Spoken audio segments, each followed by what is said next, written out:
In today's video, we're going to create a true Southern Lowcountry side dish, fresh corn and black-eyed pea succotash. How about that? You can't get too much more Southern and Lowcountry than that. Hey, we've got our ingredients right here.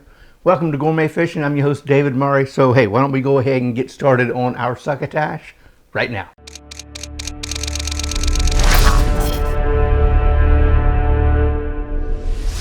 Let's get started on our fresh corn and black-eyed pea succotash. I mean, what a great Lowcountry side dish. It really pairs well with everything. We've got all our ingredients right here. You know what? Yeah, we'll start with the corn. We've got fresh corn right there. We've got about three cobs, and we've cut the corn right off of that. We've got some fresh longleaf parsley. We've got some thyme right here.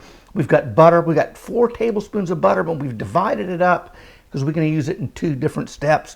We've got some fresh cream right here, salt, and some cayenne pepper. Now let's move over to our black-eyed peas. Well, we got them right there, black-eyed peas. We've got a ham hock right here, and that's where we get a lot of our flavor from. We've got a couple of cups of chicken stock. We've got a small onion right here that's been minced up. We've got a couple of teaspoons of salt, a teaspoon of cayenne pepper, and right here we have a tablespoon of butter. Now, our black-eyed peas are going to take the longest to put together, because what we're going to do first is we're going to create our what do we call it? Our bean liquor, our cooking liquor to really infuse the flavor into our black-eyed peas, and we're going to use this ham hock, and we're going to pull all those flavors out, put them in our chicken broth along with our other little ingredients here, and then that's going to impart unbelievable flavor into our peas. Now, over here we're going to be using a pressure cooker to achieve the extraction of the ham hock flavor and also the cooking of our black-eyed peas. Now, you don't have to use a pressure cooker. It just takes about twice as long to do what we're trying to do, because, you know, with the pressure cooker we're able to elevate that temperature. When we're boiling, bringing liquid up to temperature, we only get up to about 212 degrees because that's the boiling of water. But when we put it under pressure, we can actually bring that temperature up to maybe 230, 240 degrees. So I tell you what, let's go ahead and get ourselves started. Wow, we are good and warm. We're going to come in and we're going to add our butter, just like so. A tablespoon of butter. That's going to brown up just a little bit, which will be fine. Next, what we're going to do is we're going to come in with our onion, just like so. And we're going to cook our onion down until it just begins to brown, not burn, brown, because we're trying to pull those, and this is a sweet onion, so we're trying to pull that sweetness out of it and kind of caramelize the edges of our onion, and also we want it to be a little translucent. Those are sauteing nicely. We're going to come in here and grab a couple of sprigs of thyme. You know what, that's multiple of sprigs right there, so we'll use that. Now I'm going to come in and I'm just going to kind of squeeze it, kind of bruise it to get that those oils starting to extract themselves out. And then I'm going to come in and I'm going to grab, I think I am, a little bit of longleaf parsley, grab a couple of those just like that, and kind of sort of do the same, and in they go. Now we're going to pull those flavors out. And along with this ham hock, man, that cooking liquor is going to be unbelievable. All right, there we go. I tell you, that's looking pretty good. They're getting fairly close. Now we're going to come in with our ham hock. This is kind of like a smoked pork knee, knuckle, something like that. Now we're going to come in and now that thing is not. It's not cold. I just didn't pull it out of the fridge. What I did is I let it, I pulled it out of the fridge, obviously, but I left it on the counter for about 30 minutes to bring it up to close to room temperature, so it doesn't knock down the heat of what we're cooking. So here we go, just like that. Now I've kind of sort of moved it around to start getting that that heat throughout and starting to extract some of those flavors. Now I'm gonna come in, I'm gonna add, oh yeah, a couple of cups of chicken stock. And now I'm gonna come in with our salt, just like that, and our cayenne pepper. Do the exact same thing. Now the magic's gonna happen here in a second. Bam, just made a heck of a mess right there. So we are going, if I can find it, what do we do? Here it is. I am going to put the top on our pressure cooker, lock it in place, and put our little steaming weight just like that. Bring this thing up to temperature, and I'm gonna let it cook under pressure for about 10 minutes. Yes. Oh man, check that thing out. It is doing what it's supposed to do. It is creating steam. We've got an internal temperature there, probably around 230 degrees, maybe 240. I'm going to turn that temperature down to about right at about a medium, just a little below medium. And we're going to let this thing do its thing for probably another 5 to 10 minutes. And then we're going to be ready to infuse our black-eyed peas with that great cooking liquor we got in there. Oh yeah. You know, it's been about 8 minutes since we began steaming. I turned the heat off and took it off the heat and let that steam subside so we could take the top off, take a look at it, and then add our beans. But right now I'm going to come back and I'm going to turn the burner back on. Now, this is the little, like I said, this was the little pressure weight. That thing can be hot as heck, so be careful with it. And please understand how the pressure cooker works before you start using one, because these things are very dangerous.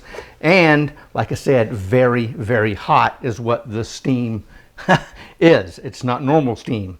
So, and as you can see, we've steamed up the camera up above. There we go. We can see now. So there we go. Look at that. We've reduced it down some, but I mean, all those flavors have just been taken out of that ham hock, out of our herbs, our pepper, and our salt, and now they're just kind of hanging out in our cooking liquid. Now we're going to come in with our black-eyed peas. We're going to come in here and give that a stir. Oh man, I wish y'all could smell it. So anyway, now we're going to go back for another pressure cook for about 5 minutes. Here we go. We're going to come in here with that. We're going to let that sit just like that. We're going to bring that back up to a steam where it starts spittering and sputtering, and then we'll cook it for about 5 minutes, and then we'll have our cooked black-eyed peas. Now, I did say earlier, you don't have to use a pressure cooker. It just makes things cook a little quicker. You can do this in a pot, you know, as long as you got a top.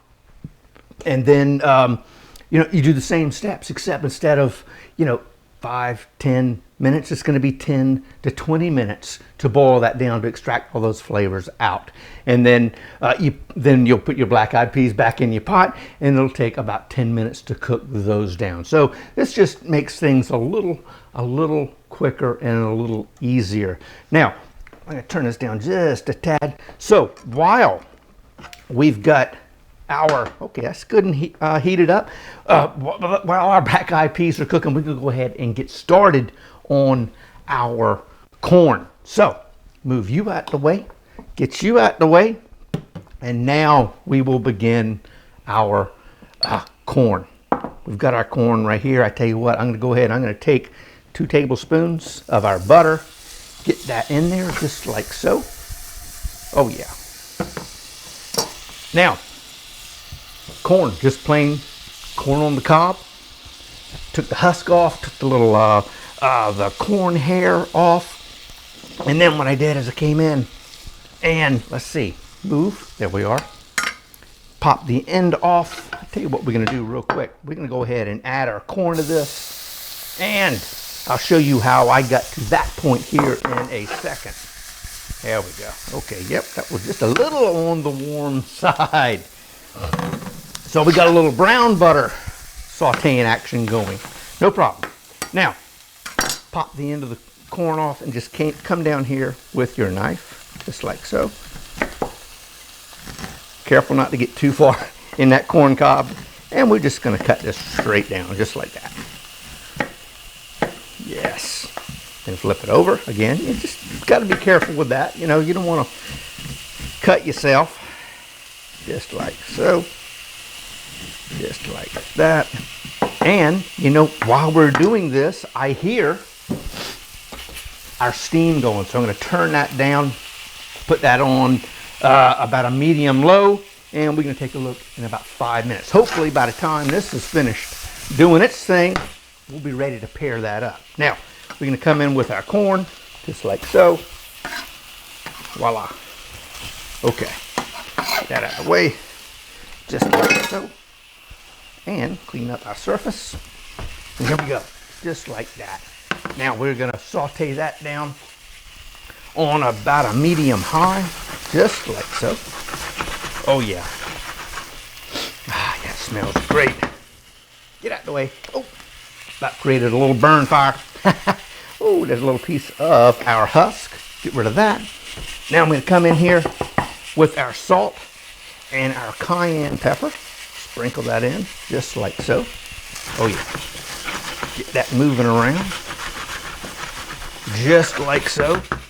Now I'm going to come in with a little bit of agave nectar. You can use honey if you want. I just like the agave's a little thinner. Got the same sweetness. So I'm going to come in here with about a tablespoon of that. Just like so. Oh yeah. Now we're going to let that do its thing for a couple of minutes. Oh man, that is looking good. Now I'll tell you what, it's time to come in and grab a couple of sprigs of our thyme. You know what, I'm going to grab like that, just like so. Again, give that a little bit of a bruise to get those oils moving. I'm going to come in again with some parsley, do the same thing like that. We just kind of sort of want the leaves there. That'll be fine, just like that. Oh yeah, get that all incorporated in there. Turn that heat up just a tad. Oh yeah.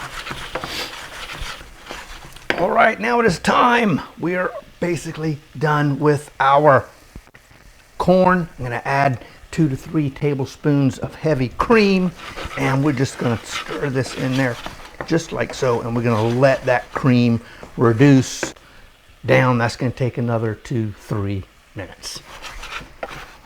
Oh man, I tell you what, this is reduced down great. I tell you what, I'm going to turn that heat off. And speaking of turn heat off, I turned that off a few minutes ago. Now we have no pressure. We are not cooking under pressure anymore. I'm going to take that little weight off, and we're going to open it up. And what do we have? Oh yeah, we have well-seasoned black-eyed peas. Now you're probably saying, how are we getting that out of here? We're going to grab our little colander right here, and I'm going to come back here. Let me show you before we get there. Check this thing out. Look what that pressure's done to our ham hock, man. Check that thing out right there. Now you talking about being able to pull all the flavors out? That's exactly what we did. I am going to discard that for right now. I know people do like to munch on that. I'm not a big fan of it, but here we go. We're going to come in just like so. And we've got about 8 ounces of black-eyed peas. That's what we got in there. So there it is. Now we're going to incorporate it just like so. And there it is, y'all. How about that, man? Quick, simple, easy. Holy cow. There is our succotash, our sweet corn, our fresh corn and black-eyed pea succotash. Now we're going to come in and we're going to remove our herbs, just like so. And by the way, if you're wondering, that is hot. So anyway, didn't feel like grabbing a fork, so we're gonna just sacrifice our fingertips. No problem. Well, maybe not. Okay, there it is. So now what? Okay, we're gonna move this out of the way. Oh man, tell you what, that is looking good. Yes, sirree. So let's grab our plating just like that. Now we will retire the wooden spoon, come in with our regular spoon, and just like that, we have ourselves a unbelievable side dish right there. Wow. And again, what a mess I've made. No big deal. We'll come in just like that. No problem. How about it? Man, right there. Holy cow. Fresh corn, black-eyed pea, succotash. Man, I tell you what, that's going to pair up here in the next video too with some devil crab or some low country crab cakes. Hey, you know what? Temperature's cooling off a little bit outside. Right down there, we've got some great recipe for some fish stew, fish chowder up here. Hey, make sure you click that subscribe button. I tell you what, please give the succotash a try. Let me know how it turns out. And I tell you what, until next time, God bless, and we'll see you soon.